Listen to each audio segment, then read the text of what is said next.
शिव जी के पास पहुंची और भगवान शंकर के नजदीक में जाकर थोड़ी देर के लिए माता शुक सुंदरी बैठ गई।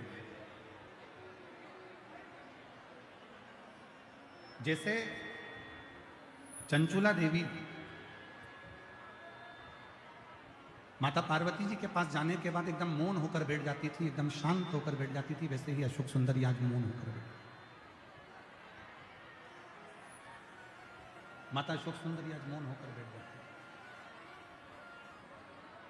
2 दिन हो गए, भगवान भोलेनाथ जी ने अशोक सुंदरी को देखा कि अशोक सुंदरी एकदम चुप रहती है, मौन रहती है, शांत रहती है, कुछ बोलती नहीं, एकदम चुप है, कुछ बोल नहीं रही।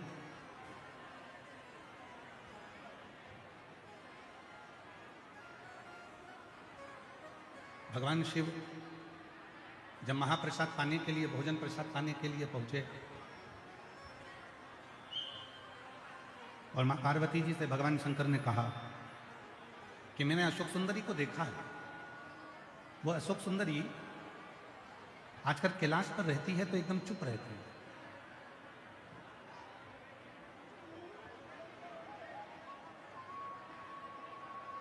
मुझे ऐसा लगता है कि अशोक सुंदरी के मन में, अशोक सुंदरी के हृदय में, अशोक सुंदरी के चित्त में ये बक्से नहीं चल रहे हैं। भाई ऊपर आके सुनो इन बक्सों को।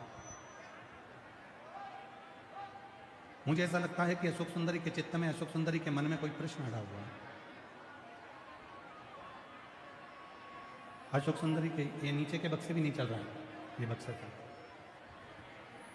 अशोक सुंदरी के चित्त में, अशोक सुंदरी के हृदय में कोई प्रश्न चल रहा है। वो कौन सा प्रश्न जो अशोक सुंदरी के हृदय में, अशोक सुंदरी के चित्त में चल रहा है? शिव जी बोले वो तो मुझे नहीं मालूम कि कौन सा प्रश्न है, पर इतना जरूरी है कि अशोक सुंदरी चुप बैठी है, मतलब कोई ना कोई प्रसंग अशोक सुंदरी के हृदय में जरूर चल रहा है।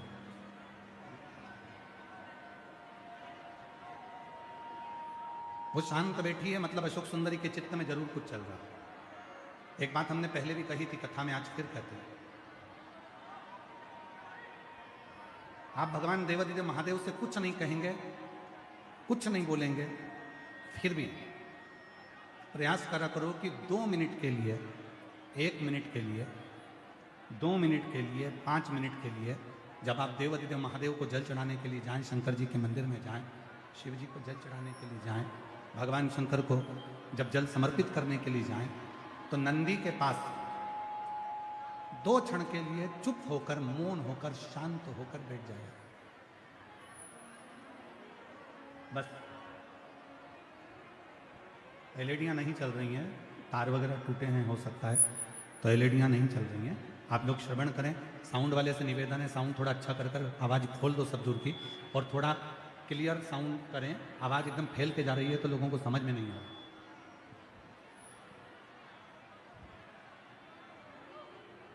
एक बार हमने भी कथा में आप लोगों से कहा था कि एकदम शांत चुप होकर एक बार नंदी के पास 2 क्षण के लिए नंदीश्वर के पास जाकर बैठो। जब शिव के मंदिर में जाओ, भगवान शंकर को जल चढ़ाने के लिए जाओ, शंकर के मंदिर में पहुंचो, तो नंदीश्वर के पास 2 क्षण के लिए थोड़ा बैठो, मौन होकर, चुप होकर। और उस समय पर ना आपको कुछ बोलना है, ना आपको कुछ जपना है, ना आपको कोई स्तुति करना है, और ना ही आपको कुछ कहना है। वहां तो केवल आप मौन हो, और मौन होकर उस नंदी के पास में, उस नंदी के बाजू में जाकर 2 क्षण के लिए बैठ जाओ। नंदी के पास जाकर बैठो, आप कुछ मत बोलो, बस केवल जाकर बैठ गए। उतने में नंदी आपके मौन रहने का भाव, आप क्यों चुप हैं, आप क्यों शांत हैं, आप क्यों चुप हैं, उस भाव को नंदी भगवान शिव तक पहुंचा देता है, भगवान शंकर तक पहुंचा देता है। और शंभु शरणे पड़ी मांगो घड़ी रे घड़ी, दुख काटो दया करी दर्शन। ओ शंभु सब बोलिए, सब बोलिए। घड़ी मांगू घड़ी रे घड़ी, दुख काटो दया धनी दर्शन आपो। शंभु शरण पड़ी मांगू घड़ी रे घड़ी, दुख काटो दया करी दर्शन आपो। जितना चुप रह सकते। नंदी के पास पहुंचे, कोई स्तुति नहीं। नंदी के पास पहुंचे, कोई स्तुति नहीं, कोई कुछ भी। नंदी के पास पहुंचने पर कोई स्तुति नहीं, कोई जप नहीं, कोई स्मरण नहीं, केवल नंदी के पास बैठकर केवल शिव के नाम का स्मरण। बैठ गए चुप, कुछ मत बोलो, कुछ मांगना भी नहीं है, कुछ कहना भी नहीं, कुछ बोलना भी नहीं, कुछ नहीं, केवल शांत होकर बैठे।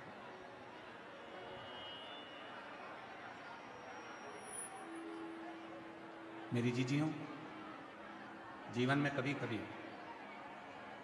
मौन रहकर भी सुख पाया जा सकता है। जरूरी नहीं कि हम बोलेंगे तभी सुख की अनुभूति हो। कभी कभी जीवन में शांति रखकर, मौन रखकर, चुप रहकर भी बहुत कुछ प्राप्त कर सकते हो, बहुत कुछ पा सकते हो।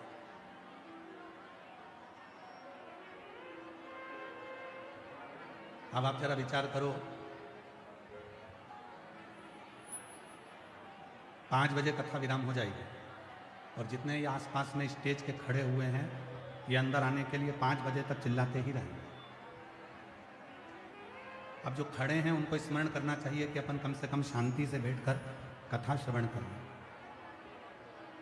आए हैं, अंदर जगह नहीं है और पूरा देश देख रहा है इस दिल्ली की कथा को कि दिल्ली का ये जापानी पार्क में पांव रखने की जगह नहीं है। तो आपको अंदाजा है इस चीज का कि अंदर जगह नहीं है, तो अपन लोग जहां बैठे।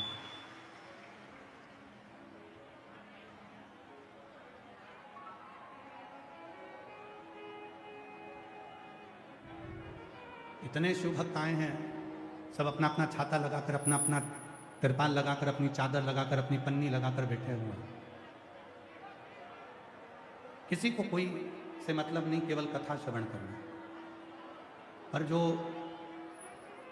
लोगों को लगता है कि हमारी पहचान है, हमने ऐसा करा है, हमने वैसा करा है, हमने कूपन लिया है, हमने ये करा है, तो हम आगे बैठेंगे, हम पीछे बैठेंगे, उसके चक्कर में पूरी कथा हाथ से निकल जाती है और वो कथा आप तक पहुंच नहीं पाती, आपको प्राप्त नहीं हो पाती।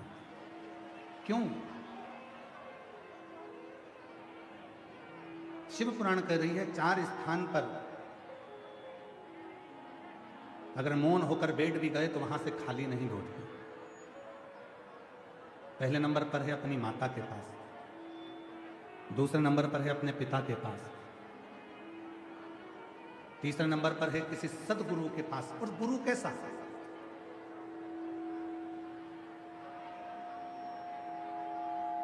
सदगुरु कैसा? वो सदगुरु जीवन में होना जिसके जीवन में कोई आडंबर, कोई दिखावा, कोई पाखंड कुछ भी ना हो, केवल एक शिव हमारे और हम शिव के हों, जिसके भीतर राम हमारे, हम राम के भीतर हों, कृष्ण हमारे, हम कृष्ण के भीतर हों। बस यही भाव उसके अंदर है। उसके भीतर केवल यही भाव चलता।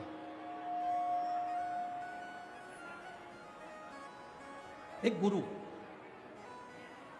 और एक चौथे नंबर पर है मेरे देव अधिदेव महादेव। किसी भी मंदिर में जाकर आप मंत्र बोलें, किसी भी मंदिर में जाकर आप स्तुति करें, किसी भी मंदिर में जाकर आप पाठ करें, किसी भी मंदिर में जाकर आप चालीसा पढ़ें, किसी भी मंदिर में जाकर आप स्तुति का गान करें, पर यदि केवल एक देव अधिदेव महादेव का मंदिर एक ऐसा मंदिर होता है जहाँ पर आप जाकर कोई स्तुति भी ना करें, पाठ भी ना करें, कोई मंत्र स्मरण भी ना करें, तो केवल जाकर चुप होकर अगर नंदी जैसे बैठ गए तो भी मेरा शिव करुणा करना प्रारंभ कर देता है, शिव कृपा करना प्रारंभ कर। अशोक सुंदरी चुप हो गई, अशोक सुंदरी मौन हो गई, और वो अशोक सुंदरी के मुंह से कुछ करता ही नहीं। भगवान शिव जी ने माता पार्वती जी से कहा, पार्वती मैं 2 दिन से देख रहा हूं कि अशोक सुंदरी के मुख से कोई शब्द नहीं निकल, अशोक सुंदरी के मुख से कोई शब्द निकल नहीं रहा। मैं 2 दिन से देख रहा हूं, भगवान शंकर कहते हैं कि मैंने अशोक सुंदरी के मुख से कोई शब्द नहीं सुना। और जितना बोलने वाले से भगवान प्रसन्न नहीं होते, उतना भगवान चुप रहने वाले से प्रसन्न हो जाते हैं।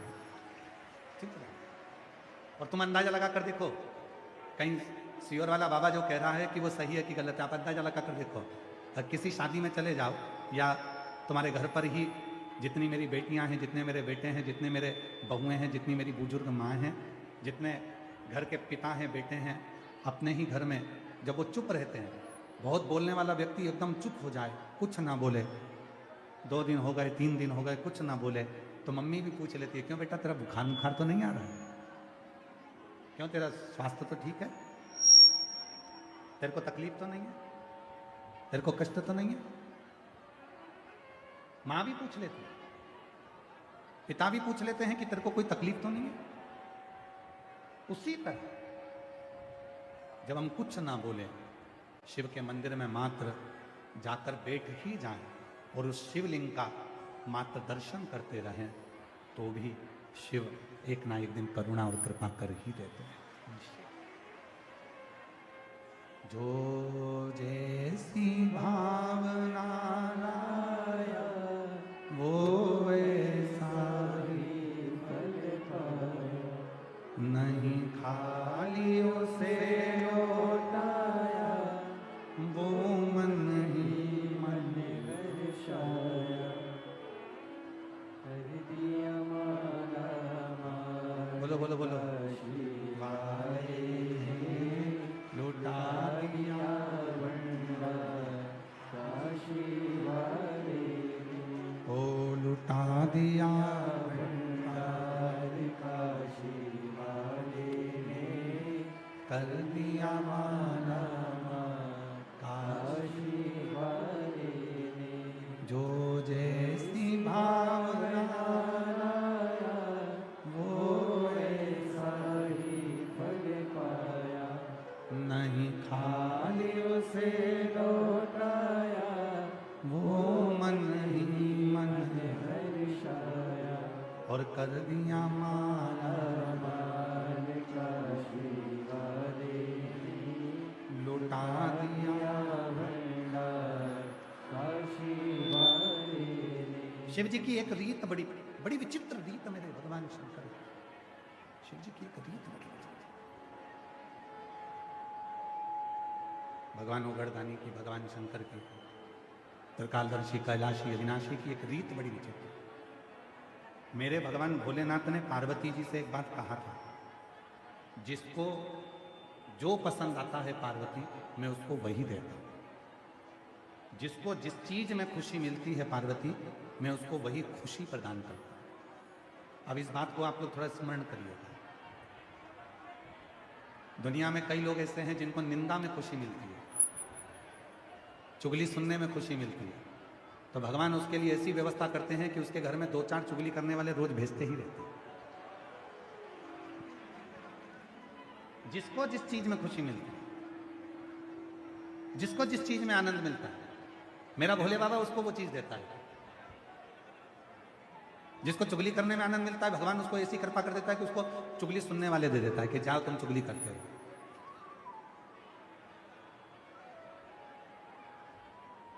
शिव ऐसी कृपा करता है। जिसको अपने काम में रुचि रहती है, मेरा भोले बाबा उसको अपने काम में इतने अच्छे से लगा कर रखता है कि उसको उन्नति की सीढ़ी पर चढ़ाता ही रहता है।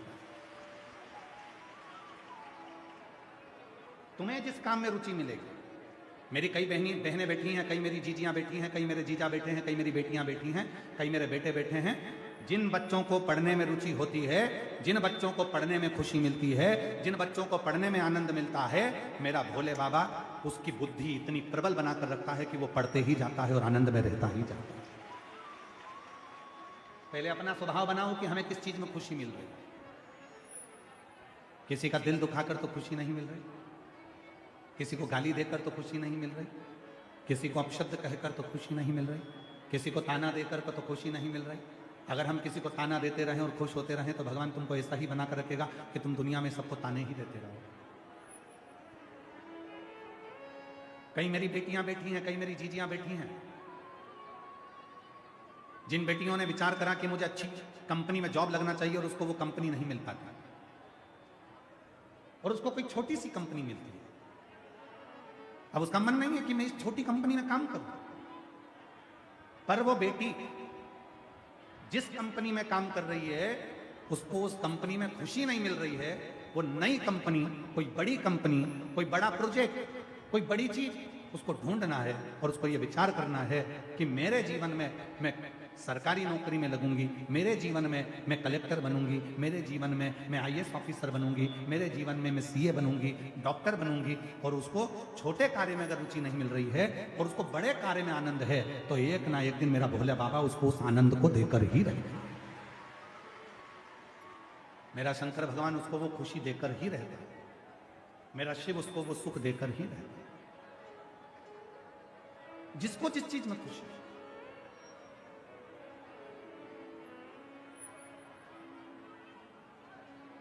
हम अपने भोले बाबा से रोज व्यासपीठ पर आते हैं और भोलेनाथ जी से निवेदन करते हैं और व्यासपीठ से जाते हैं तभी भी निवेदन करते हैं।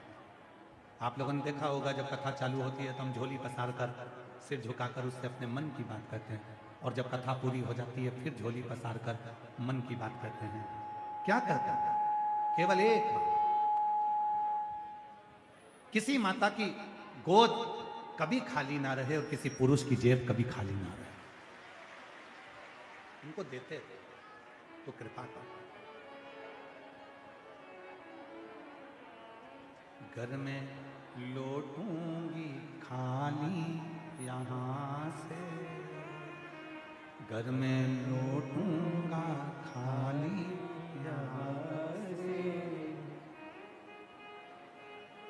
ये जमाना तुझे क्या कहेगा, ये जमाना तुझे क्या कहेगा। बाबा एक निवेदन करूं मैं आपसे, हे भोलेनाथ, हे शंभुनाथ, हे त्रिकालदर्शी, हे कैलाशी अविनाशी शिव, इतने शिव भक्त आए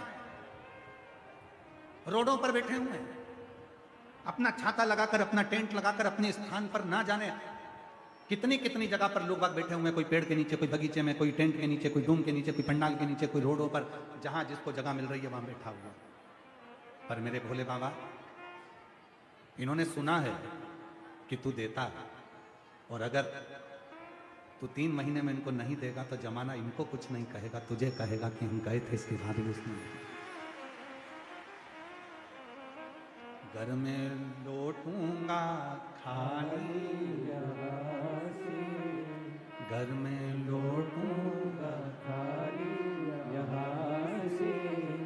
ये जमाना तुझे क्या कहेगा, तेरी चौखट पे ओ डमरू वाले, तेरी चौखट पे ओ डमरू वाले। सर हमारा झुका ही रहेगा, तेरी चौखट पे ओ डमरू वाले। सर हमारा झुका ही रहेगा, जब तक तुम नहीं दोगे दर्शन, जब तक तुम नहीं दोगे दर्शन। सर हमारा झुका ही रहेगा, सर हमारा झुका ही रहेगा। तेरी चौखट पे ओ डमरू वाले, सर हमारा झुका ही रहेगा, सर हमारा झुका ही किसी का झगड़ा होता है तो वो कहता रुक जा, अभी मैं मेरे भाई को बुलाकर लाता हूं। फिर किसी का झगड़ा हुआ, अभी रुक, मैं मेरी मम्मी को बुलाकर लाता हूं। फिर किसी का झगड़ा हुआ, मैं मेरे पापा को लेकर आती हूं।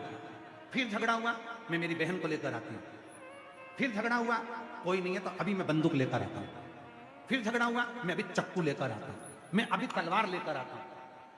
अरे भाई, जैसे झगड़ा करने वाला व्यक्ति किसी ना किसी को लेकर आता है, उसी तरह जब संसार के लोग तुम्हें कष्ट दें, दुख दें, तकलीफ दें और ये संसार के लोगों से तुम इस मन से झगड़ रहे हो, तब तुम भी कह देना मैं डमरू वाले को लेकर आता हूं। मैं डमरू वाले,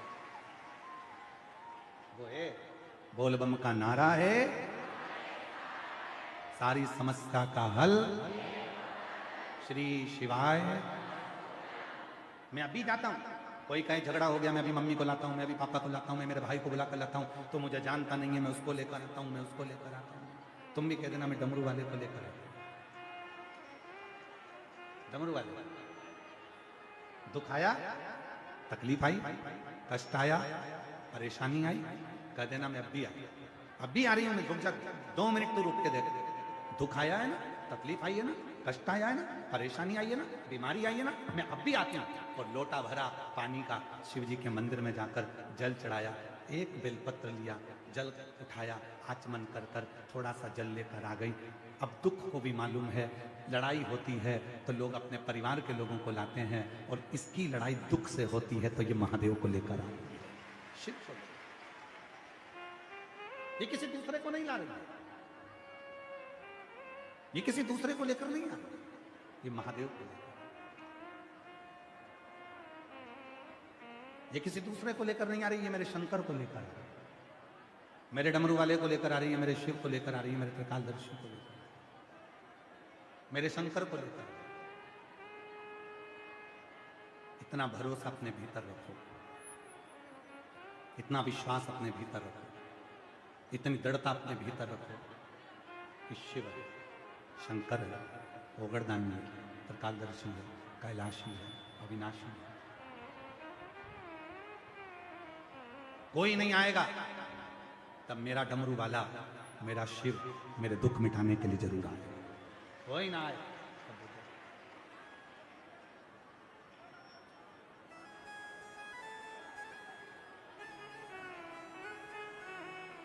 कोई ना आवे तो मेरा शिव। शंकर की कथा क्या है, अशोक सुंदरी का संवाद है।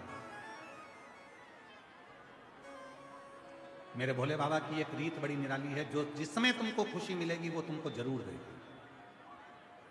चुगली सुनने में खुशी मिलती है तो चुगली देगा, निंदा करने में तुम्हें रुचि आती है तो वो निंदा देगा, तुम्हें दूसरे की बुराई करने में खुशी मिलती है तो वो बुराई देगा, और तुम्हें यदि कमाने में खुशी मिलती है कि मैं मेहनत करूंगा और मुझे धन मिलेगा, तो भगवान तुमको मेहनत का फल भी जरूर देगा।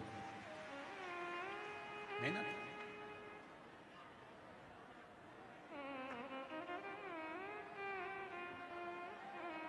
और उस फल को दिए बिना भगवान रहता नहीं, देता जरूर। आपके परिश्रम को मेरा भोलेनाथ फलित जरूर करता, आपके परिश्रम को भोलेनाथ खाली नहीं जाना। तुम्हारा धूप में तपना, छाता लगा लगा कर बैठना, 42 डिग्री टेम्परेचर में तुम अपने घर से निकल कर यहाँ तक आना, मेट्रो में, बस में, रिक्शे में 100, 200, 500 रुपये तुम्हारा खर्च करना, क्या शिव जी तुम्हारा वो धन, तुम्हारा वो समय वापस नहीं लौटाएंगे? दिया है तुमने। शिव महापुराण की कथा कहती है, आपने जिसको जो दिया है वो मिलेगा जरूर। और नहीं है विचार, प्रैक्टिकल कर देखो, किसी के सम्मुख में मुस्कुरा कर देखिए, स्माइल देकर देखिए, आपने जिसके सामने मुस्कुराया वो भी तुम्हारे सामने जरूर मुस्कुराएगा। तुमने जिसके लिए समय निकाला, एक दिन वो भी समय निकालेगा। तुम जिसके लिए आए हो, एक दिन वो भी तेरे दुखड़े काटने के लिए तेरे दरवाजे पर जरूर मिलेगा। वो लौटाता जरूर, वो करता जरूर।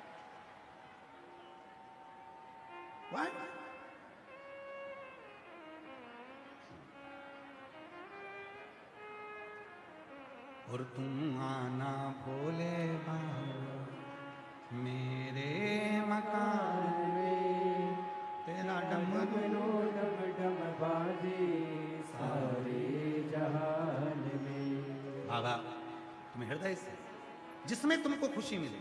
और आज शिव महापुराण की कथा से लेकर जाओ बैसाख के महीने में।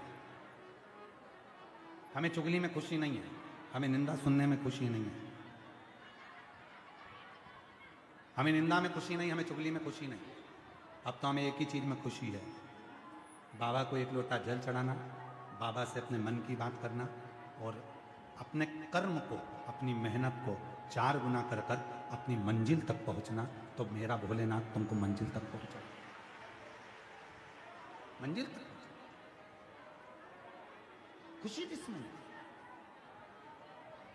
4 जगह पर मौन होकर बैठ जाइए, 4 जगह पर चुप रहकर बैठोगे तो भी तुम्हें सब कुछ मिल जाएगा। एक अपनी मम्मी के पास, माँ के पास, आई के पास, मम्मा के पास चुप होकर बैठो।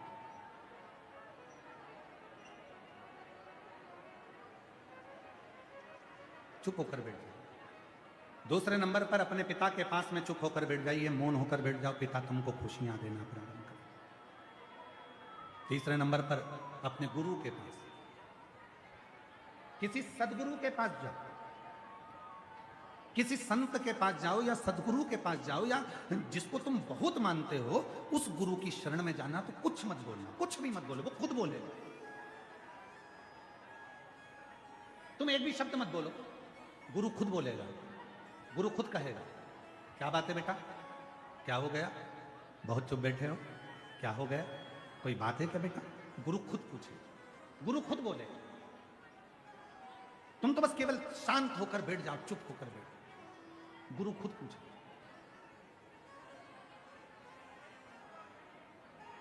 हम गुरुजी को अपनी दशा बताएं। तुम्हें क्या लगता है कि गुरुजी को अपनी दशा बताएंगे, गुरुजी दशा सुन लेंगे तो हमारी दशा सुधर जाएगी? नहीं। शिव महापुराण की कथा कहती है, बहुत ध्यान लगाकर सुनना। शिव पुराण की कथा कहती है कोई शंकर का भक्त, कोई शिव को मानने वाला, शिव की साधना करने वाला, शंकर की भक्ति में कोई डूबने वाला, कोई शिव तत्व को जानने वाला जब आपके सामने हो, उसको कुछ मत बोलो, केवल एक बात बोलो, गुरुजी एक बार तो देख लो। बस गुरुजी की दृष्टि पड़ती है और आधा दुख तो उसी समय पर समाप्त। एक नजर कृपा की कर दो सांवरिया, एक नजर बस कृपा की कर दो, एक बार देख लो, एक बार दृष्टि पड़ जाए, एक बार बस केवल सम्मुख में हो जाए, एक बार। और देखने का कितना फल है अंदाजा लगाइए कि जगह देखने का कितना फल है। बेटे को बुखार आ रहा है, बेटी को बुखार आ रहा है, पति को बुखार आ रहा है, पत्नी को बुखार आ रहा है, सास को बुखार आ रहा है, ससुर को बुखार आ रहा है, डॉक्टर की दवाई दे रहे हो, इलाज करा रहे हो, सब कुछ हो रहा है, आपका बुखार नहीं उतर रहा। अब देखने का कितना फल होता है वो देखिए आप। एक कटोरी में थोड़ा सा जल लीजिए, अपने घर में ही जल लेकर आप बैठ जाओ, 108 बार उस पानी को देखते रहो और श्री शिवाय नमस्तुभ्यम कहते रहो। उस पानी को देखते रहो, श्री शिवाय नमस्तुभ्यम, श्री शिवाय नमस्तुभ्यम, श्री शिवाय नमस्तुभ्यम। या पंचाक्षर मंत्र नमः शिवाय, नमः शिवाय, नमः शिवाय, नमः शिवाय। या षडाक्षर मंत्र ओम नमः शिवाय, ओम नमः शिवाय, ओम नमः शिवाय, ओम नमः शिवाय। उस जल को देखकर यदि तुमने 108 बार दिल से शिव जी के नाम का उच्चारण करा और उस जल को, उस जिसका बुखार नहीं उतर रहा है, उसको पिलाओ और थोड़ा सा शरीर पर लगाओ, आधे घंटे बाद मालूम पड़ेगा कि ताप उतरता है कि नहीं उतरता। केवल दृष्टि, केवल दृष्टि, केवल दृष्टि। मछली अपने अंडे के पास कभी नहीं जाती, केवल मछली अपनी दृष्टि से अंडे को देखती रहती है और मछली का अंडा पक जाता है और उसका बच्चा पैदा हो जाता है। टिटहरी आकाश में उड़ती रहती है और अपने बच्चे को देखती रहती है, उस अंडे में बच्चा है और बच्चा पक जाता है और बच्चा जन्म ले लेता है। कछुआ अपने बच्चे को केवल देखता रहता है अंडे को, और कछुए का अंडा पक जाता है और बच्चा जन्म ले लेता है, बच्चा जन्म ले लेता है, केवल देखता। कछुआ देखा, मछली देखी, टिटहरी देखी, मगर देखा, केवल देखने से उसका बच्चा पक जाता है और बच्चा जन्म ले लेता है। उसी तरह शिव का नाम लेते लेते जब हम, जो शंकर की भक्ति में डूबा हुआ होता है, वो किसी को अगर देख भी ले तो बस उसकी जिंदगी संवारना प्रारंभ हो जाता है। आप अपनी कटोरी में जल लिया, श्री शिवाय नमस्तु, श्री शिवाय नमस्तुभ्यं। आप लोगों को कहा था अपने अपने घर के दरवाजे पर श्री शिवाय नमस्तुभ्यम का स्टिकर लगा दो। घर के बाहर भी लगाओ, घर के अंदर भी लगाओ। क्यों लगाओ? उसका कारण है, जब तक दरवाजा नहीं खुलेगा, बेल बजाने वाला, घंटी बजाने वाला बाहर खड़ा है, उतनी देर में वो पढ़ रहा है श्री शिवाय नमस्तुभ्यम, श्री शिवाय नमस्तुभ्यम। उसकी दृष्टि उस मंत्र पर जा रही है, और जैसे ही दरवाजा खुलेगा तुम्हारी भी दृष्टि अंदर लगे मंत्र पर गई है, और जैसे ही दरवाजा खुलेगा तो वो दृष्टि कभी गलत नहीं करेगी, वो दृष्टि संवार कर तुम्हारी जिंदगी को सुख प्रदान करेगी। सुख, श्रेष्ठ सुख का अनुभव, श्रेष्ठ सुख। केवल दृष्टि, केवल नयन, केवल देखना, केवल नयनों से निहार लेना, वो सुख का अनुभव करा, वो सुख का अनुभव देता। वो एक हमारे निखिलेश जी एक लाइन बड़ी अच्छी गुनगुनाते हैं हमारे,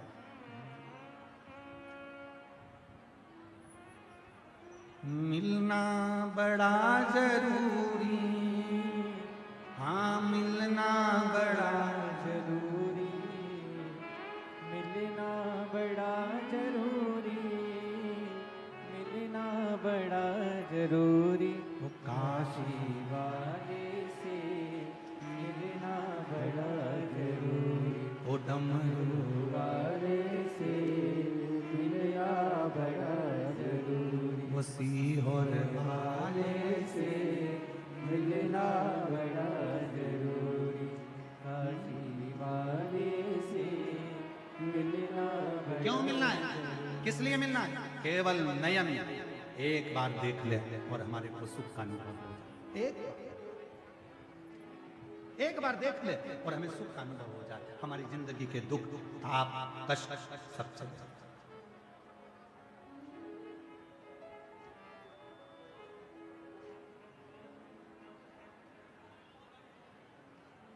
सारे दुख समाप्त हो जाए। पर कई कई लोग ऐसे होते हैं जिनकी जिंदगी के दुख वो समाप्त ही नहीं करना चाहते। जैसे एक व्यक्ति आधार कार्ड बनवाने के लिए गया, आधार कार्ड बनवाने के लिए गया, बहुत लंबी लाइन लगी थी, वो भी लाइन में लग गया। 10 बजे ऑफिस खुलना था, 10:30 बज गई। एक व्यक्ति बार बार आगे आ रहा था, लाइन वाले लोग उसको पीछे खड़ा कर देते, फिर वो आगे आता था, फिर उसको लोग पीछे खड़ा करते थे, पीछे खड़ा हो जाए। 11 बज गई, ऑफिस नहीं खुला आधार कार्ड का। 11:30 बज गई, आधार कार्ड का ऑफिस नहीं खुला। इतने में लोगों ने हड़ताल करना प्रारंभ कर दी कि बताओ सरकारी ऑफिस 12 बजे तक नहीं खुला। दूर तक खबर पहुंच गई, ऑफिसर का फोन आया, क्यों सर तुम अभी तक तुम्हारे कार्यालय में नहीं गए? आधार कार्ड बनना है लोगों के। सर ने फोन लगाकर बोला, सर मैं तो बार बार आगे जाने का प्रयास कर रहा हूं, ये मुझे वापस लाकर लाइन में पीछे खड़ा कर दे। तब लोगों को मालूम पड़ा कि आधार कार्ड बनाने वाला तो पीछे खड़ा है और बेचारा आ रहा था आगे, पर तुम बार बार उसको ले जाके खड़ा कर देते थे पीछे। तुमको लगता था ये भी आधार कार्ड बनवाने आया। कई लोग संसार में ऐसे हैं जो पढ़ते हैं, अध्ययन करते हैं, खूब पढ़ते हैं, और बाद में ये विचार करते हैं कि मैं बहुत बड़ा ज्ञानी हो गया, मुझ में बहुत सारी विद्वत्ता आ गई, मैं बहुत पढ़ा लिखा हो गया, पर उसको ये मालूम नहीं है कि तुम्हारे माता पिता से बढ़कर दुनिया में कोई विद्वान नहीं हो सकता, कोई ज्ञानी नहीं हो सकता। कई बच्चे कह देते हैं, बेटियां कह देती, बेटे कह देते, क्या मम्मी तुमको कुछ नहीं आता, तुम चुप बैठी हो, तुम्हें अकल नहीं है, मम्मी तुम बीच में मत आया करो, तुम बहुत बोलती हो, तुम चुप रहो, कर ले चुप कर। और एक दिन वो समय आएगा, माँ समझाती है, माँ बीच में टोकती है, पापा बीच में टोकते हैं, पिताजी बीच में रोकते हैं। एक समय ऐसा आएगा जिस दिन वो रोकेंगे, वो टोकेंगे नहीं, तब तेरी आंख से आंसू झड़ते रहेंगे। इसलिए निवेदन करना कि तुम्हारे घर के माँ बाप तुमको थोड़ा थोड़ा रोकते टोकते रहें तो तुम्हारी जिंदगी सार्थक होती चली जाती। क्या मम्मी तुम दिन भर रोकती रहती हो, दिन भर टोकती रहती हो, दिन भर कुछ ना कुछ कहती रहती हो, दिन भर तुम्हारे पास कोई काम नहीं है, टोकना टोकना टोकना टोकना। हाँ थोड़ा टोक रही है, ठीक है, कोई बात, अवस्था है, वृद्ध है, बुजुर्ग है, माँ है, बाबा है, थोड़ा टोकेंगे, ठीक है, होगा, समय आएगा, दृष्टि पड़ जाएगी।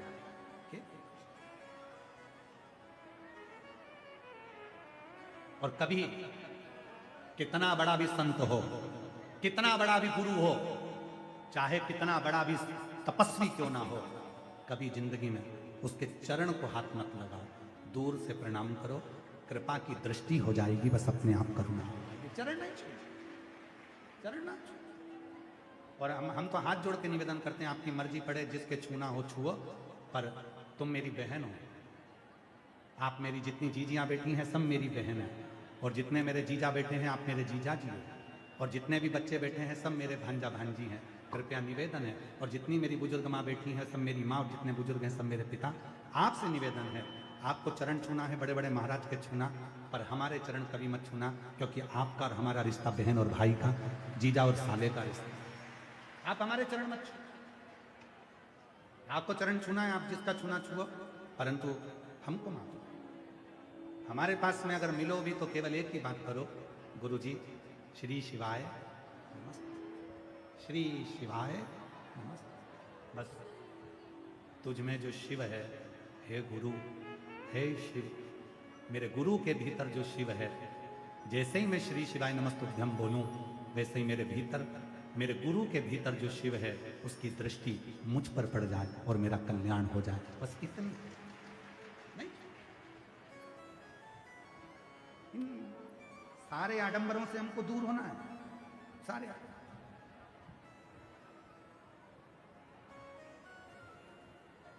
छुओ, अपने घर के बुजुर्ग के चरण छुओ, छुओ अपने पति के चरण छुओ। कितना खुश होता है वो एक दिन चरण छुआता है, जिस दिन करवा चौथ के दिन।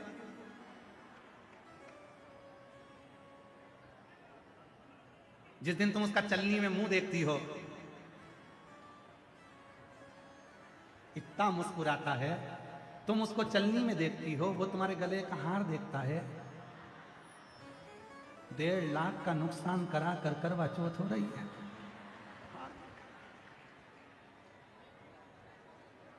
फिर तुम सिर पे पल्लू रुपट्टा लेकर धीरे से फिर तुम उसका चरण छूती हो, तुम उसका चरण छूती हो, वो चंद्रमा का चरण छूता है। हे चंद्रदेव कृपा करो, इसको परमानेंट ऐसी कर दो जैसी आज है, ऐसी कृपा। वो चंद्र से कहता है कुछ कर। हे चंद्रदेव थोड़ी सी करुणा महाराज, थोड़ी सी करुणा। और मिलना बड़ा जरूरी, हाँ मिलना बड़ा जरूरी, मिलना बड़ा जरूरी, ओ मिलना बड़ा जरूरी, ओ सीहोर वाले से मिलना बड़ा जरूरी, ओ टमर वाले से मिलना बड़ा जरूरी, ओ काशी वाले से मिलना बड़ा जरूरी, काशी वाले से मिलना बड़ा जरूरी, ओ मिलना बड़ा जरूरी, हाँ मिलना बड़ा जरूरी, ओ मिलना बड़ा जरूरी, मिलना बड़ा जरूरी। अच्छा इसमें एक लाइन और जोड़ लेना, कौन सी? दिल्ली वालों से मिलना बड़ा जरूरी, ओ दिल्ली वाले से। पर बैठकर बाबा को अपने मन का भाव कहें, हृदय से प्रार्थना करें, दिल से निवेदन करें, विनती करें, बाबा को अपने मन का भाव कहिए। जहाँ भी जगह मिले वहाँ बैठ जाएं और हृदय से प्रार्थना करें। आज कथा का 6ठा दिवस है। क्या कहते हैं आज कथा के 6ठे दिवस को? कथा की शिवरात्रि। बाबा को विनय करना, निवेदन करना। ये कथा जो दिल्ली रोहिणी सेक्टर नंबर 10 में चल रही है, उसका आज 6ठा दिन होगा। कल कथा विराम हो जाएगी। सुबह 8 बजे से 11 बजे तक रोहिणी सेक्टर नंबर 10 में कल कथा होगी और दोपहर में 2 बजे टीवी पर है, आस्था चैनल पर और सोशल मीडिया पर वही 2 बजे से 5 बजे तक कथा सुनेंगे। और पंडाल में कथा सुबह 8 बजे से 11 बजे तक रहेगी कल। ये कथा कल 23 अप्रैल को विराम होगी। उसके बाद में 5 मई से 11 मई तक शिव महापुराण की कथा रांची झारखंड में सुकुर Hutu Kanke football ground Ranchi Jharkhand में शिव महापुराण की कथा 1 बजे से 4 बजे तक रहेगी। फिर अधिक मास के महीने में पुरुषोत्तम मास के अवसर पर शिव की कृपा से 17 से 23 मई तक करनाल हरियाणा में शिव महापुराण की कथा रहेगी। करनाल हरियाणा के नए अनाज मंडी प्रांगण में ये कथा होगी, जो कि 17 मई से 23 मई पुरुषोत्तम मास अधिक मास में ये कथा चलेगी। भाव से कथा का रसतत्व आप और हम श्रवण करेंगे और अपने जीवन को सार्थक करेंगे। हृदय से बाबा को विनय करें, निवेदन करें, प्रार्थना करें। जहाँ जगह हो वहाँ बैठकर बाबा को अपने मन की बात करें। जो लोग भी खड़े हैं उनसे भी निवेदन है आप लोग बैठ जाएं और बैठकर बाबा को अपने मन का भाव करें, प्रार्थना करें।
गोवर्धनी कालदर्शी कैलाशी भगवान कालदर्शी कैलाशी भगवान शिव की पवित्र कथा पुराण की कथा वर्णन कर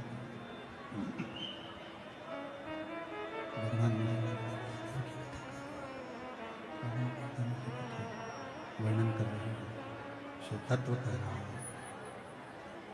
भगवान शंकर की पवित्र कथा कर रहे हैं। शिव महापुराण की कथा वर्णन कर रहे हैं। गुरु केवल नेत्र से देखे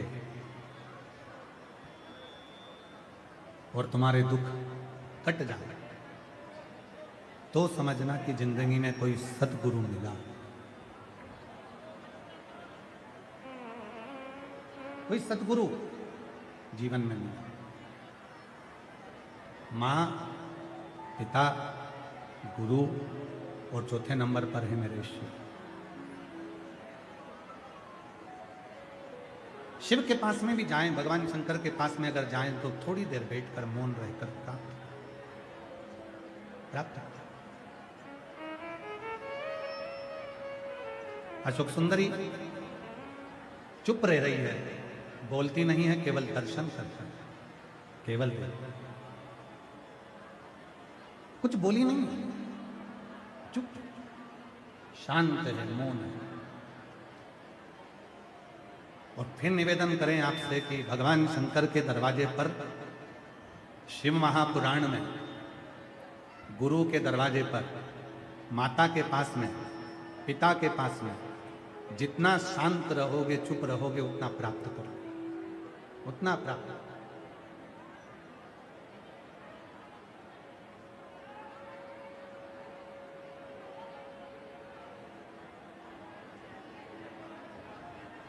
एक बहुत समझदार बहू होती है और एकदम एक बहू ऐसी होती है जिसको सास कहती है मेरी इस बहू में तो अकल ही नहीं है, पगली है, बावरी है, इसमें अकल ही नहीं है, इसकी अकल सब मारी गई। दो बहुएं हैं, एक बहुत समझदार है, एक में अकल ही नहीं है। दोनों बहुओं में सबसे ज्यादा सुखी अगर कोई बहू रहती है तो जिसमें अक्ल नहीं है वही बहू रहती है।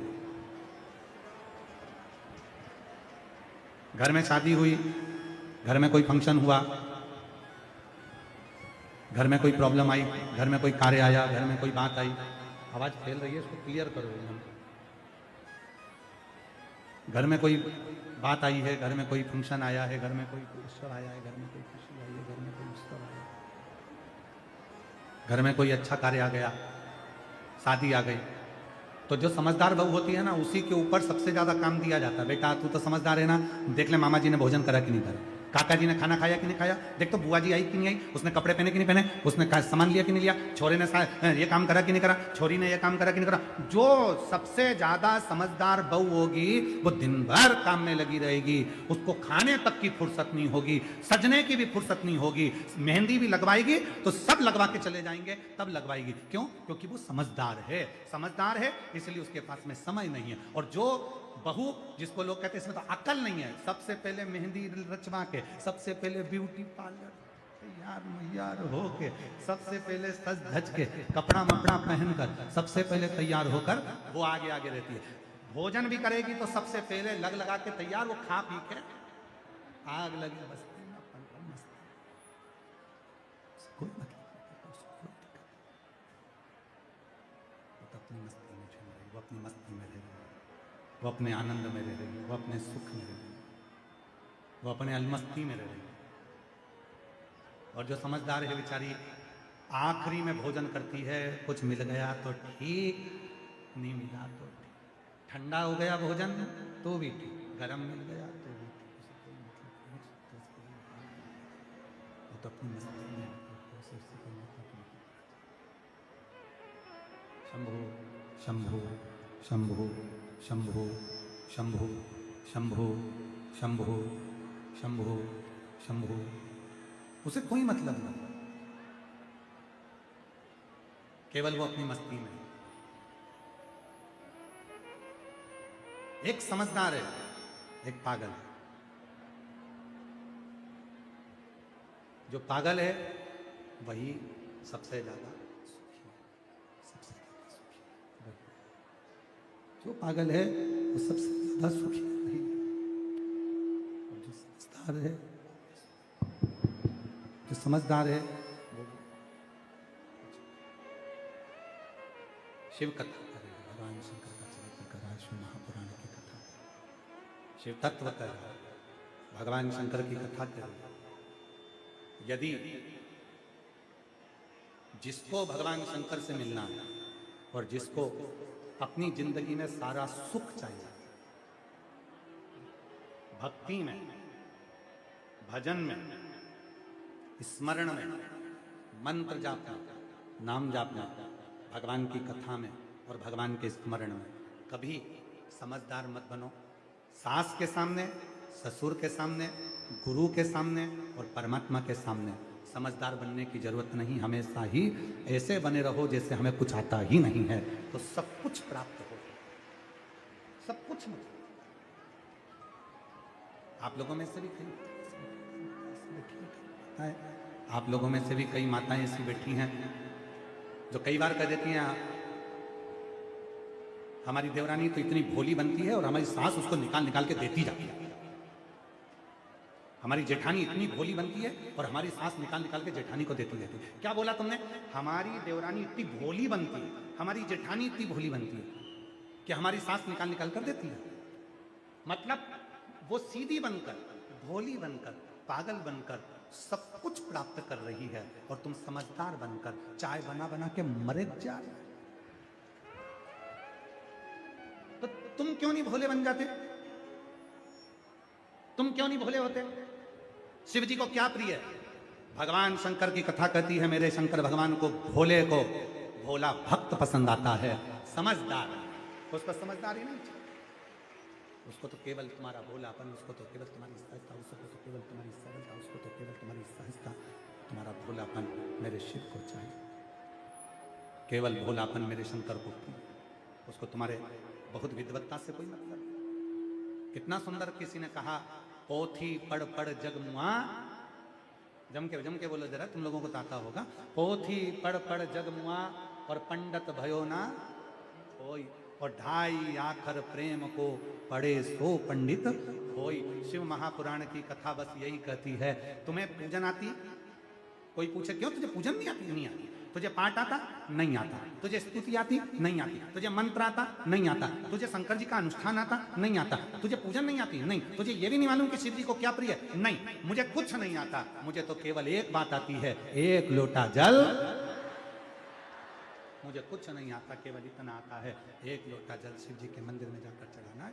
शंकर जी को एक लोटा जल चढ़ाऊंगी और मेरा दुख, मेरी तकलीफ, मेरा कष्ट, मेरी बीमारी, मेरी परेशानी सब मिटती चली जाएगी। बस इतना आता है। और मुझे कुछ, और सीधी सीधी बात है मेरी दिल्ली की जीजियों, ओ मेरी दिल्ली की जीजियों, और जितने मेरे दिल्ली के जीजा बैठे हैं वो भी सुन ले, और जितनी मेरी बेटियां बेटे और जितने मेरे बुजुर्ग माता बैठे हैं वो भी सुन ले। कोई तुमसे पूछे मंत्र आता? नहीं आता। श्लोक आता? नहीं आता। पूजन आती? बिल्कुल नहीं आता। कुछ आता? नहीं आता। क्या आता? केवल एक लोटा जल, सारी समस्या का हल। बस इतना आता है। लोटा लेके मंदिर जाती हूँ, जल चढ़ाती हूँ, शिव जी को श्री शिवाय नमस्तुभ्यम बोल देती हूँ और अपने दिल से बाबा को प्रणाम कर आ जाती हूँ। इसके सिवाय मुझे कुछ नहीं। भगवान की भक्ति में मुझे कुछ हम तो बाबा के भरोसे चलते, हम तो बाबा के भरोसे चलते हैं। एक पत्र अच्छा है, देखो। दुनिया वाले जलते हैं, दुनिया वाले चलते हैं, हम तो बाबा के भरोसे चलते हैं, हम तो बाबा के भरोसे चलते हैं। मेरा नाम सुनंदा सिंह, पति का नाम मनीष सिंह, दिल्ली रोहिणी, सेक्टर नंबर 16। गुरुजी आपके कथा मैं 2021 से सुन रही हूँ। मेरे हाथ और पैरों में गठान हो गई थी। मैंने आपकी कथा में सुना श्राद्ध पक्ष की 9वीं तिथि का उपाय, बट वृक्ष के पत्ते पर जो आपने काले तिल वाला बताया था वो मैंने करा, और बाबा की ऐसी कृपा हुई गुरुदेव कि मेरे हाथ की और पैर की सारी गठानें समाप्त हो गई। मैं बाबा को यहाँ प्रणाम करने आई हूँ। गुरुजी मैं बाबा को नमन करती हूँ। गुरुदेव आपकी कथा जहाँ जहाँ होती है प्रयास करती हूँ 1 दिन 2 दिन या 5 दिन 3 दिन आपके पंडाल में बैठकर कथा सुन। उसका फल मुझे इतना मिला गुरुदेव कि मेरे बाबा ने मुझे कम नहीं दिया। मेरी बहू को चेस्ट में गठान हो गई थी। मैंने मेरी बहू से कहा, तो चिंता मत कर, तू भी कथा में चल। मैं अपनी बहू को लेकर कथा के पंडाल में पहुंच गई और वहां की मिट्टी अपनी बहू को दिया। उसने अपने चेस्ट पर लगाया और बाबा की ऐसी कृपा हुई कि आज मेरी बहू की गठान भी ठीक हो गई। मैं बाबा को यहाँ प्रणाम करने के लिए, मैं बाबा को नमन करने, शिव को नमन करने। एक पत्र और बड़ा सुंदर,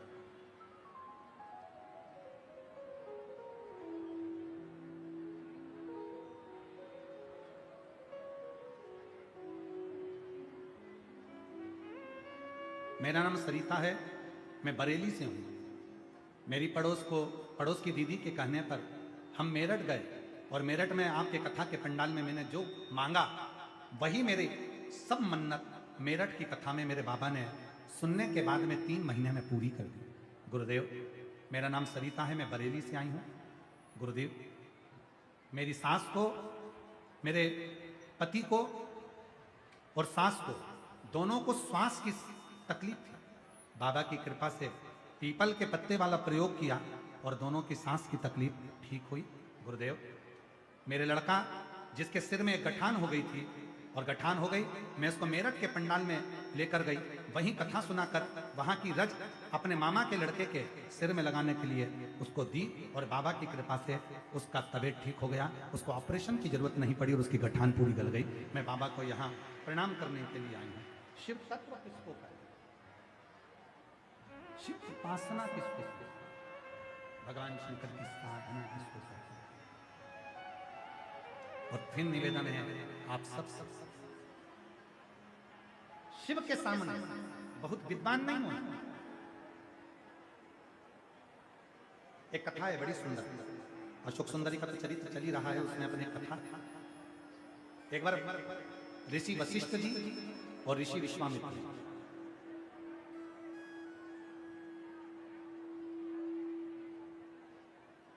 ऋषि वशिष्ठ जी और ऋषि विश्वामित्र दोनों का मिलन हो गया। थोड़ा ध्यान लगाकर सुनना दिल्ली वालों, बड़ा सावधानी से, और जितने आस्था चैनल पर सुन रहे हैं वो, दोनों का मिलन हुआ। विश्वामित्र जी का भी मिलन वशिष्ठ जी से हुआ और दोनों बैठे, दोनों की बातचीत चल रही,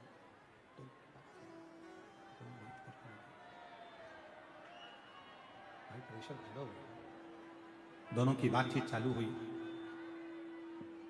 और विश्वामित्र जी ने कहा, मैंने अपनी जिंदगी में बहुत तप करा, मैंने अपनी जिंदगी में बहुत तप करा, साधना करी, मैंने बहुत तप किया, खूब तप किया।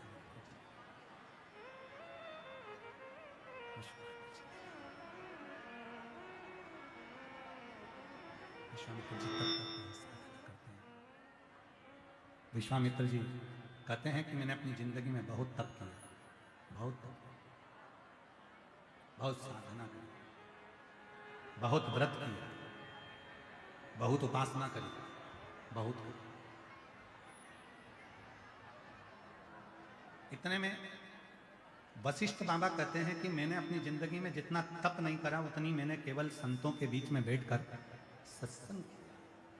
मैंने केवल संतों के बीच में बैठकर सत्संग करना था, मैंने केवल संतों के बीच में बैठकर सत्संग किया। शंभो शंभो शंभो शंभो, भोला सब दुख काटो मारा, ओ भोला सब दुख काटो मारा। शिव शंकर जपो तेरी माला, भोले बाबा जपो तेरी माला। भोला सब दुख काटो मारा, भोला सब दुख काटो मारा। देश है मंगल मंगलकारी, वेश है मंगल मंगलकारी। शमशान वासी हमारा, शमशान वासी हमारा। ओ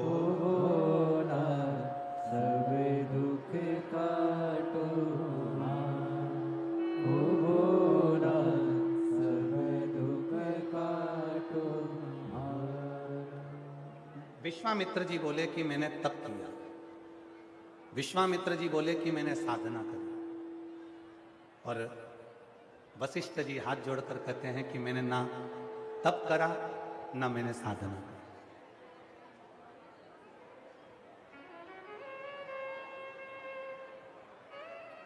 ना मैंने तप किया ना मैंने साधना की। वशिष्ठ जी कहते हैं मैंने तो केवल संतों के पास में बैठकर सत्संग किया, केवल सत्संग। अब ना मैं तप करा ना मैं साधना।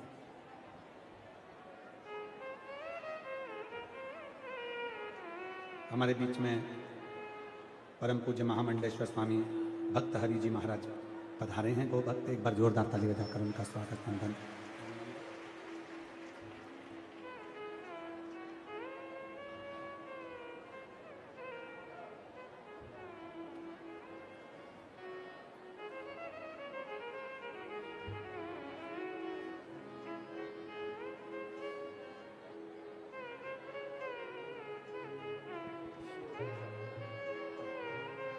तो मैंने ना तो तप करा है ना मैंने साधना करी है, ना मैंने व्रत किया ना मैंने उपासना की।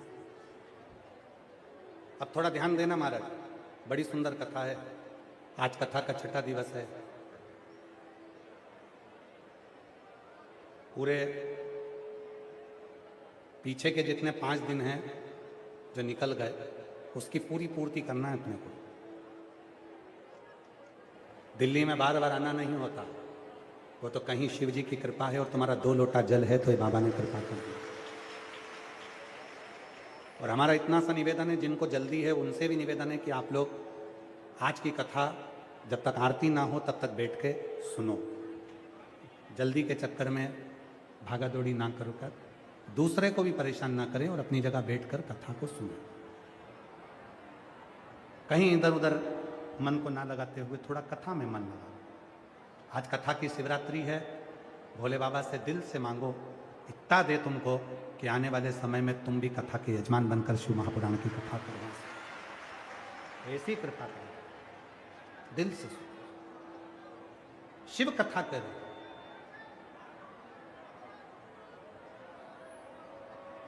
विश्वामित्र जी बोले कि मैंने तप किया। विश्वामित्र जी बोले कि मैंने व्रत किया। विश्वामित्र जी बोले कि मैंने साधना करी। साधना पर वशिष्ठ बाबा कहते हैं कि मैंने ना तप करा ना मैंने व्रत करा, मैंने तो केवल एक काम करा है, संतों के पास में बैठकर, सत्संगियों के पास में बैठकर सत्संग किया। इससे ज्यादा मैंने कुछ नहीं। इतने में विश्वामित्र जी ने कहा फिर तो तुम्हारा सत्संग करा हुआ तो थोड़ा सा है, मेरा तप करा हुआ ज्यादा है, मेरी तप साधना ज्यादा है। कई लोग आपको मिलेंगे, कई लोग मिलेंगे और कई लोग आपको मिलेंगे और वो कहेंगे कि मैंने इतने व्रत करे, मैंने पशुपतिनाथ के मैं 4 बार व्रत कर चुकी हूँ, मैं 16 सोमवार इतनी बार कर चुकी हूँ, मैं संकट सोमवार का व्रत इतनी बार कर चुकी हूँ, मैंने ये वाला व्रत इतनी बार कर लिया, मैंने वो वाला व्रत इतनी बार कर लिया, मैं तीज का व्रत करती हूँ, मैं चतुर्थी का व्रत करती हूँ, मैं इतना जल दान करती हूँ, मैं इतना अन्न दान करती हूँ, मैं शंकर जी के मंदिर में झाड़ू लगाती हूँ, मैं शंकर जी के मंदिर में पोछा लगाती हूँ। ना ना, अपना पुण्य कहो ही मत, अपना पुण्य कहना ही नहीं। अपना पुण्य अपन जो कर रहे हैं, अपना भजन जो अपन कर रहे हैं, अपना स्मरण जो अपन कर रहे हैं, उसको तो गुप्त रखें। पर विश्वामित्र जी नहीं माने और विश्वामित्र जी ने कहा कि आज मालूम करें मेरा तप बढ़ा कि आपका सत्संग बढ़ा। आज मालूम करें कि मेरा तप बढ़ा कि आपका सत्संग बढ़ा। किससे पूछा जाए?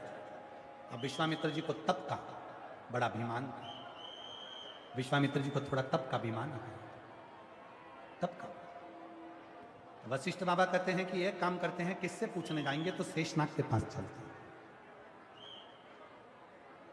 शेषनाग जी से पूछते हैं कि तप बढ़ा कि सत्संग बढ़ा।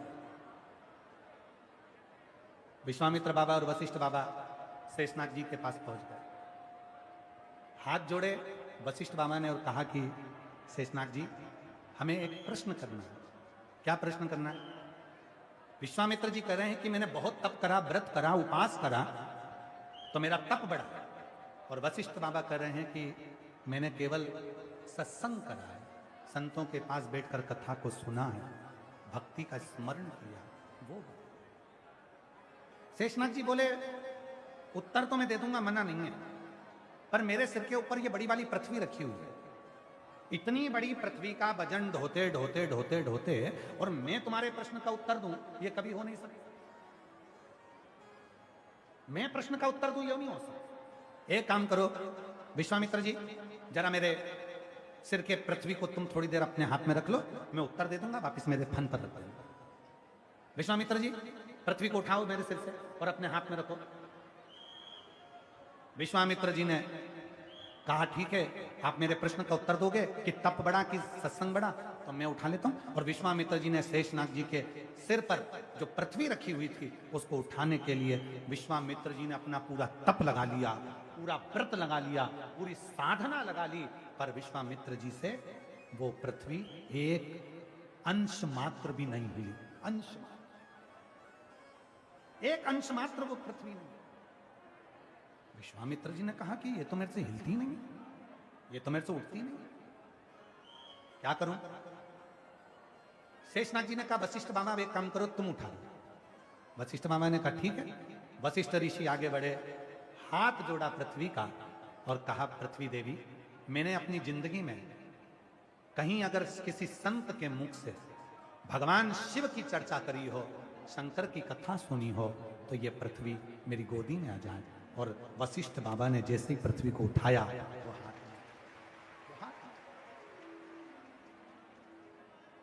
विश्वामित्र जी कहने लगे मेरे प्रश्न का उत्तर शेषनाग। शेषनाग जी कहे उत्तर देने की जरूरत ही क्या, तुमने तप के बल पर उठाया था, इसने सत्संग के बल पर उठाया है। देखो मेरे भगवान श्री राम जब वन में जाते हैं ना, दंडकारण्य वन के अंदर जब मेरे भगवान राम जाते हैं तो किसी ऋषि के पास में मेरे भगवान राम नहीं गए।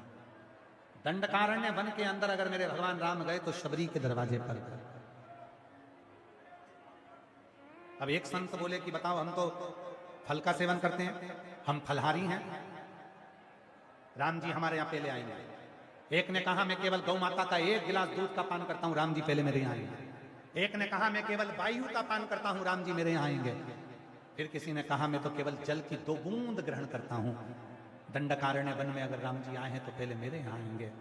पर रामचरितमानस कहती है राम जी दंडकारण्य वन के अंदर किसी के यहां नहीं गए, अगर राम जी गए तो शबरी के दरवाजे पर गए, क्योंकि शबरी ने सत्संग किया।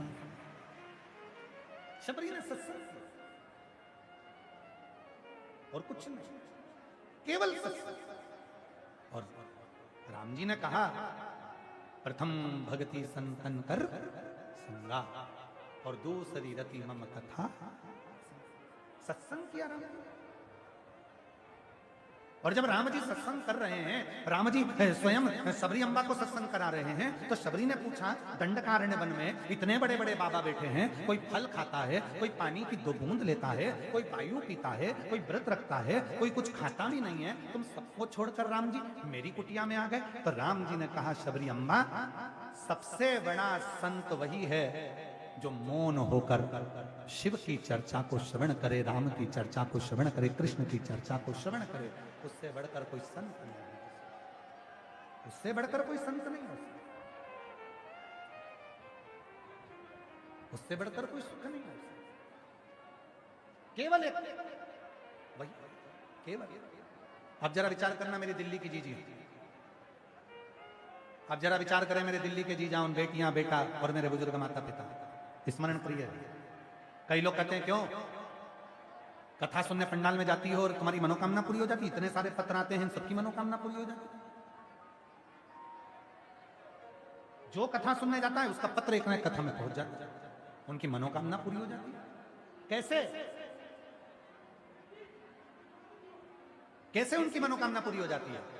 तो शिव महापुराण की कथा कहती है जो शिव की चर्चा करता है, शंकर के सत्संग को श्रवण करता है, मेरा भोले बाबा सबसे पहले उसी के दुखड़े हरने के लिए पहुंच जाता है। उसी को देखो। इसीलिए अशोक सुंदरी का संवाद कहता है कि अशोक सुंदरी चुप रहती है, मौन रहती है, शांत रहती है, बोलती कुछ नहीं है। तब माता पार्वती जी से शिव जी ने कहा, यह अशोक सुंदरी बोलती क्यों नहीं है, चुप क्यों चुप?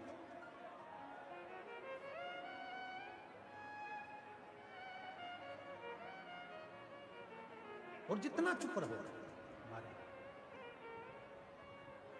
मेरे भोले तेरा सारा है, मेरे भोले तेरा सारा है, मेरी नैया का तो किनारा है, मेरी नैया का तो किनारा है, मेरे बाबा तुझे पुकारा है, मेरे बाबा तुझे पुकारा है, मेरी नैया का तो किनारा है, मेरी नैया का तो किनारा है।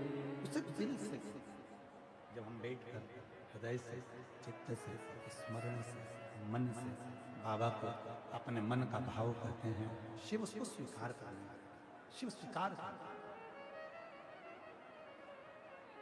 क्यों आप लोगों से कहते हैं कि हम जितनी लाइन बोलें उतनी लाइन तुम भी बोलो भजन? क्यों कहते हैं? क्या हम जैसे पुकार रहे हैं वैसे तुम भी पुकारो। किसी भक्त की आहों की बात को शिव श्रवण कर उसकी जिंदगी का दुख तो हरेगा, कष्ट तो हरेगा। चुप है अशोक सुंदर, मौन है अशोक सुंदर, एकदम शांत है अशोक सुंदर। पूछ लिया शिव जी ने पार्वती से कि अशोक सुंदरी बोलती क्यों नहीं? ये अशोक सुंदरी बोलती क्यों नहीं? कारण क्या है? पार्वती जी ने कहा मुझे तो मालूम नहीं, परंतु ये तो बहुत बोलती थी, एकदम चुप क्यों हो गई? पता नहीं है ये तो। माता पार्वती जी पहुंच गई अशोक सुंदरी के पास और माता जगत जननी पार्वती जी ने अशोक सुंदरी से पूछा कि बेटा एक बात बताओ, तुम्हारे चुप रहने का कारण क्या है? तुम चुप क्यों, तुम मौन क्यों, क्यों चुप हो?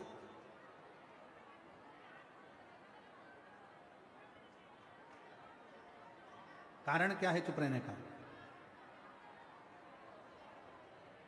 अशोक सुंदरी ने कहा मां एक प्रश्न है, वो मुझे पिताजी से करना है, केवल मेरा एक प्रश्न है, वो मुझे मेरे पिता से करना है, और मैं प्रश्न किसी से नहीं करूंगा, केवल करूंगी तो अपने पिता से करूंगा और किसी से। और उसका उत्तर मुझे मालूम है कि मेरे पिता ही दे सकते। मेरी दिल्ली की जीजियों, कई लोग पूछते हैं कि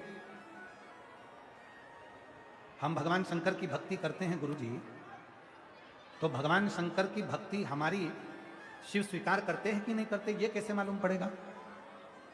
तो एक बात याद रखना मेरी जीजियों, मेरे जीजाओं, मेरी बेटियों, मेरे बेटाओं, मेरे बुजुर्ग माँ बाप, घर में रहकर अगर तुम कथा सुन रहे हो, शिव जी के मंदिर में जाकर जल चढ़ा रहे हो, पंडाल में कथा सुन रहे हो, मोबाइल पर कथा सुन रहे हो, या भगवान के मंदिर में जाकर दिया लगा रहे हो, जल चढ़ा रहे हो, पूजन कर रहे हो, घर में पूजन कर रहे हो, और तुम्हारे घर के कई लोग ऐसे हैं जो तुम्हारी पूजन से धीरे धीरे धीरे धीरे चिढ़ने लगे।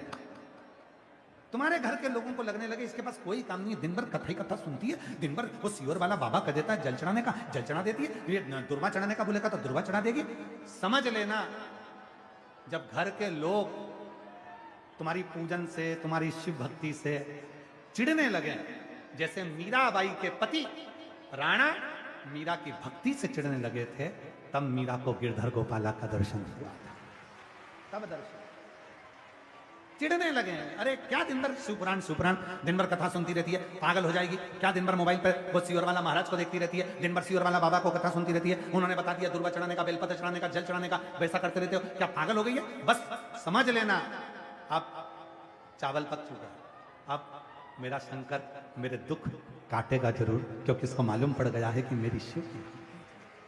अब साधना, अब मुझे मेरा बाबा मिल गया, अब मिल गया।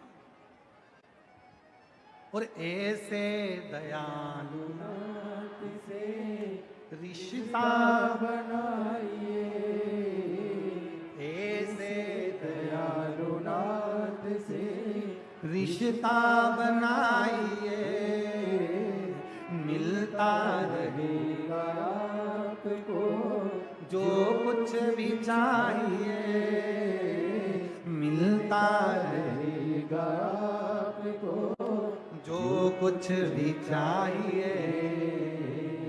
ऐसा करिश्मा होगा जो हुआ कभी नहीं, ऐसा करिश्मा होगा जो हुआ कभी नहीं। मांगा है भोलेनाथ से वरदान।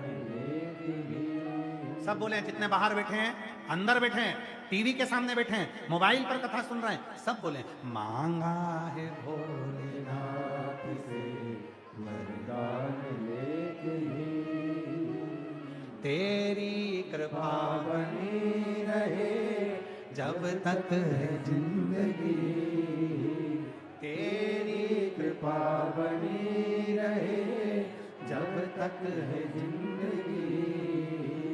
मांगा है भोलेनाथ से वरदान लेके ही, मांगा है भोलेनाथ से वरदान लेके ही। बस एक वर दे दो, हे मेरे भोले बाबा।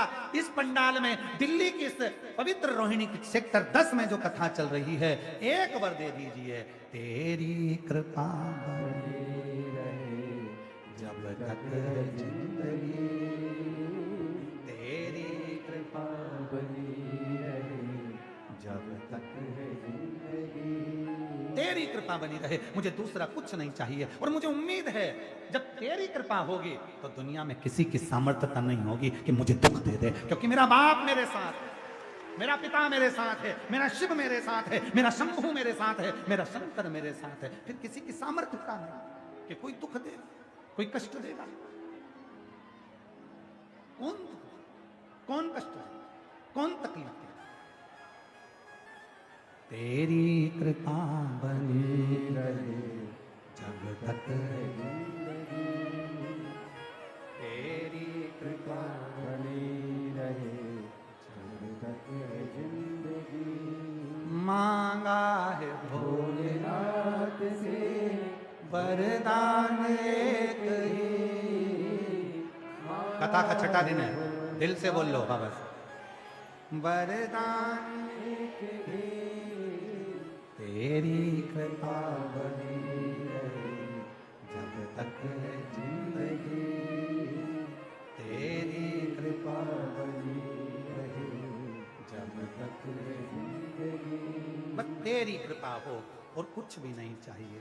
बाबा झोली फैलाकर यही प्रार्थना करूं मेरे शंकर, जैसे एक बाप बेटी को कभी अपने दरवाजे से खाली नहीं भेजता। मेरे भोले बाबा तेरे पंडाल में बैठकर शिव महापुराण की कथा सुन रही हूं। सुना है तूने दुनिया को किसी को भी खाली नहीं भेजा। चोर को भी तू कुबेर बना देता है, भगवान विष्णु को लक्ष्मी दे देता है, ब्रह्मा को ब्रह्माणी दे देता है, इंद्र को इंद्राणी दे देता है, दुनिया के लोगों में बुद्धि दे देता है। तू अष्ट सिद्धि नवनिधि का दाता है, सारी रिद्धि सिद्धि तेरी बहुएं हैं, बुद्धि तेरा पुत्र है। हे शिव ऐसी कृपा कर, इस पंडाल से जब मैं जाऊं मेरी झोली खाली ना रहे, 3 महीने में तेरे दरवाजे वापिस आऊं, ऐसी करुणा कर दे, ऐसी दया कर। उससे प्रार्थना, जिसकी बहु रिद्धि सिद्धि हो, जिसका बेटा बुद्धि हो, जिसकी बहुएं रिद्धि सिद्धि हो, जिसका बेटा षडानंद हो, जिसकी बेटी अशोक सुंदरी हो, जिस अशोक सुंदरी का मात्र स्पर्श कर लेने पर अखंड सौभाग्य हो जाता है, जिस अशोक सुंदरी का मात्र स्पर्श कर लेने पर बेटियों के जीवन के रोग समाप्त हो जाते हैं। मेरी जीजियों, आप लोग अगर शंकर जी के मंदिर में जाती हो शिवलिंग पर जल चढ़ाती हो, वो जल जो बहकर नीचे की ओर जाता है, सामने राइट में गणेश, लेफ्ट में कार्तिक, बीच में एक मोटी सी लाइन होती है जहां से पानी बहकर जाता है। ये जो मोटी सी जो लाइन है, ये अशोक सुंदरी का स्थान है। जब बेटी दुखी होती है, तकलीफ में होती है, जब मेरी बहनें कोई कष्ट में होती है, शिव जी को जल चढ़ाकर यहाँ अपनी हथेली को रखकर उससे प्रार्थना करती है, मैं भी तेरी बहन हूं, तू बाबा से बोलना कि मेरा दुख समाप्त कर दे। और अशोक सुंदरी उस हाथ के स्पर्श को पाकर शिव जी से कहकर उसके दुख को मिटवा देती है। वो अशोक सुंदरी, वो अशोक सुंदरी, तेरा जल, हे बाबा, तेरी पूजन, तेरी साधना, तेरी आराधना, तेरी चर्चा सुख देती है।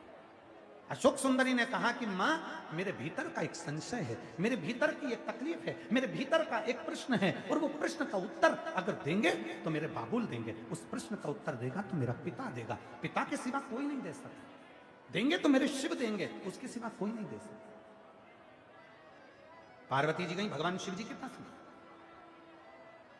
भगवान ओगरदानी के पास में, मां जगतजननी तुरंत चली गई। बाबा भोलेनाथ जी को निवेदन करा शंकर जी से, अशोक सुंदरी कोई प्रश्न करना चाहती है। अशोक सुंदरी के मन में कोई प्रश्न है। महाराज, कभी कभी, कभी कभी, रोज नहीं, कभी कभी अशोक के वृक्ष की पत्ती, आम के वृक्ष की पत्ती, कभी कभी अशोक के वृक्ष की पत्ती और आम के वृक्ष की पत्ती की बंदरवाल जब दरवाजे पर लगाते हैं, जब कोई ने कह दिया कि तुम्हारे यहाँ तो रोग ही रोग है, सास बीमार पड़ती है, कभी बहू बीमार पड़ जाती है, कभी पोता बीमार पड़ जाता है, कभी पोती बीमार पड़ जाती है, कभी घर में ये परेशानी, पैसा तो आता है, सब यहाँ वहाँ लग रहा है, तो कभी कभी सोमवार की जब अष्टमी पड़ जाए और सोमवार की अष्टमी के दिन यदि अशोक के वृक्ष की पत्ती और आम के वृक्ष की पत्ती की बंदरवाल दरवाजे पर लगा दी जाए, और वो बंदरवाल यदि एक हफ्ते तक लगी रहे, तो तुम्हारे घर में से कैसा भी दुख और रोग क्यों ना हो, वो धीरे धीरे समाप्त हो जाए, समाप्त हो। पंच बंदरवाल, आम के पल्लव की बंदरवाल, नीम की बंदरवाल, पीपल की बंदरवाल, अशोक की बंदरवाल, नीम और आम की बंदरवाल, आम और अशोक की बंदरवाल, पंच बंदरवाल दरवाजे पर लगाने का अलग अलग क्रम है। जब घर में बच्चा नहीं होता, 20-20 साल तक, 15-15 साल तक, 18-18 साल तक जब औलाद नहीं होती, 4 साल शादी के हो गए, 5 साल हो गए, दवाइयां भी ले रहे हैं, इलाज भी करवा रहे हैं, सब कुछ कर रहे हैं, फिर भी संतान नहीं हो रही, तब जब तुम्हारा मन कर जाए, तुम्हारी इच्छा कर जाए, तो पीपल का पत्ता और आम का पत्ता, इन दोनों की बंदरवाल प्रदोष के दिन अपने घर के दरवाजे पर बांधना चालू कर दो।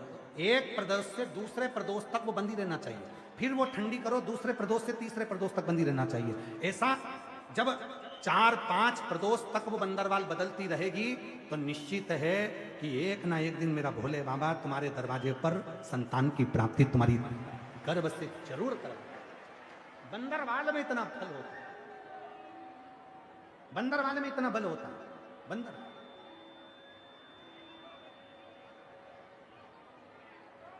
तेरी कृपा बनी रहे जब तक है जिंदगी, तेरी कृपा बनी रहे जब तक है जिंदगी, मांगा मांगा है भोलेनाथ से वरदान लेके, मांगा है भोलेनाथ से वरदान, वरदान लेके, तेरी कृपा कृपा बनी रहे जब तक है जिंदगी, तेरी कृपा बनी रहे जब तक है जिंदगी, मांगा है भोलेनाथ से वरदान लेके, मांगा। मांगा है भोलेनाथ से वरदान लेके। शिव से प्रार्थना करें, शंकर से नहीं। शिव साधना सुख देते। अभी बैसाख का महीना चल रहा है, मेरी जीजियों, मिट्टी के पात्र का जल, मिट्टी के पात्र का जल, कोई मटकी हो, मटकी नहीं हो तो कोई दिया हो, कोई कुल्हड़ हो, उसमें जल भर कर रखो पूरी रात। सुबह उस जल को थोड़ा सा लेकर जाओ और शिव जी को समर्पित करो। गंगेश्वर महादेव का नाम ले। कौन से महादेव? गंगेश्वर। वो मिट्टी के पात्र का जल जब तुम शिव जी को चढ़ाओगी और उसी जल को कटोरी में झेल कर लेकर आओगी, उसी जल को जब तुम कटोरी में झेल कर लेकर आओगे, जिनकी आंखों में रोग हो जाता है, श्रवण शक्ति में रोग हो जाता है, जिनके फेफड़ों में से सांस लेने में आवाज आती है खरखराहट की, जिनकी नासिका का स्वर बंद रहता है, कोई ना कोई स्वर उसके बंद ही रहते हैं नासिका के, उस व्यक्ति को यदि बैसाख के महीने में मिट्टी के पात्र में रखा हुआ रात्रि का जल गंगेश्वर महादेव के नाम से शिव जी को चढ़ाया जाता है और वही जल को उस व्यक्ति को पिलाया जाता है, तो नेत्र, श्रवण, नासिका और जो फेफड़ों में से खरखराहट की आवाज आती है वो धीरे धीरे अपने आप बंद होना प्रारंभ हो जाती है। गंगेश्वर। और इसी जल की प्रधानता, इसी जल की प्रधानता गंगेश्वर। बोल गंगेश्वर महादेव की जय। हर हर हर हर गंगेश्वर महादेव के नाम से स्मरण किया। मेरा एक निवेदन, आस्था चैनल पर अगर कथा चल रही है तो उनसे निवेदन है कि थोड़ी सी कथा को बढ़ाएं। आस्था चैनल वालों से निवेदन है कि पहले दिन की कथा लेट चालू हुई थी, 1 घंटा, तो कम से कम 10 मिनट 12 मिनट आस्था चैनल इस कथा को थोड़ा बढ़ाए, जिससे ये कथा सभी को प्राप्त हो गए। बहुत बहुत साधुवाद है। आस्था चैनल वालों से जो निवेदन करा उन्हें स्वीकार करा। आस्था चैनल से सूचना आई है कि जितनी देर तक कथा चलेगी उतनी देर तक लाइव चलता रहेगा। एक बार जोरदार ताली बजाएं आस्था चैनल के लिए। हम स्वदेशी को, जिन्होंने पूरे भारत में और पूरे विश्व में, देश और विदेश में जिन्होंने स्वदेशी को जागरूक करा, ऐसे बाबा योग ऋषि रामदेव बाबा के लिए भी जोरदार ताली बजाएं। उनके लिए भी साधुता है जिन्होंने इस कथा को, आज 6ठे दिन की कथा पूरे दिल्ली वालों के लिए गिफ्ट के रूप में कि थोड़ी देर जब तक चले, जब तक लाइव चल जाए। शिव तत्व शंभु हर हर। तेरी कृपा जब तक मांगा है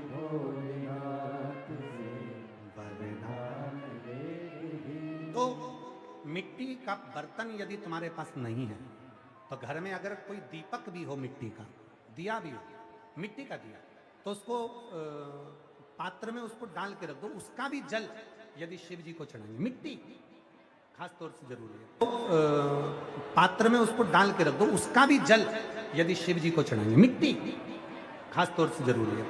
मिट्टी के पात्र में जल भरा हो और वो जल शिव जी को, वो जल मिट्टी का दिया में जल भर दो, या मिट्टी का कोई पात्र हो उसमें जल भर दो, वो जल काम कर दो। यही जल, ध्यान देना, जिस स्त्री, जिस पुरुष, जिस नारी, जिस बहन, जिस भाई की कंधे से लेकर नीचे कमर तक रीढ़ की हड्डी में अगर दर्द रहता है, सुबह सुबह आप उठते हो और उठने पर कमर में बहुत दर्द सा लगता है, तकलीफ सी लगती है और बहुत ज़्यादा कष्ट होता है, तो रीढ़ की पूरी हड्डी में अगर दर्द रहता है तो उसको स्मरण करना चाहिए। मिट्टी के, ये बैसाख के महीने में प्रदोष के दिन का उपाय है। बैसाख के महीने की कोई भी प्रदोष, दोनों प्रदोष में से किसी भी प्रदोष में, प्रदोष के 1 दिन पहले रात्रि को मिट्टी के पात्र में 1 दुर्वा, केवल 1 दुर्वा और 1 चावल का दाना जमीन पर रखें, उसी के ऊपर मिट्टी के पात्र को रखें और उसी के अंदर जल भर दें। वही दुर्वा, वही चावल का दाना प्रदोष के दिन लेकर जाएं, शिव जी को समर्पित करें। मिट्टी के पात्र में जो जल है वो शिव जी को समर्पित करें, गंगेश्वर महादेव का नाम लेकर। वो दुर्वा भी उठाकर लेकर आए, चावल भी उठाकर लेकर आए, चढ़ा हुआ जल भी लेकर आए। चावल को अगर प्रदोष का व्रत करते हो तो ना खाएं, केवल दुर्वा खा लें, चावल को दूसरे दिन खाएं। अगर प्रदोष का व्रत नहीं करते हो तो चावल पहले खाएं, फिर दुर्वा खाएं, और रात्रि को सोने से पहले वो जल थोड़ा सा आचमन करें, उसी जल को डब्बी में भरकर रख लें। 7 दिन तक उसी जल को थोड़ा थोड़ा आचमन करते रहें। आप सवेरे सवेरे उठोगे तो आपकी ये कमर का पूरा दर्द अपने आप धीरे धीरे धीरे धीरे समाप्त होते चले। पर शिव जी का नाम स्मरण रखिएगा। कौन से महादेव? जम के बोलो जरा, गंगेश्वर महादेव। बोले गंगेश्वर महादेव की जय। गंगेश्वर महादेव का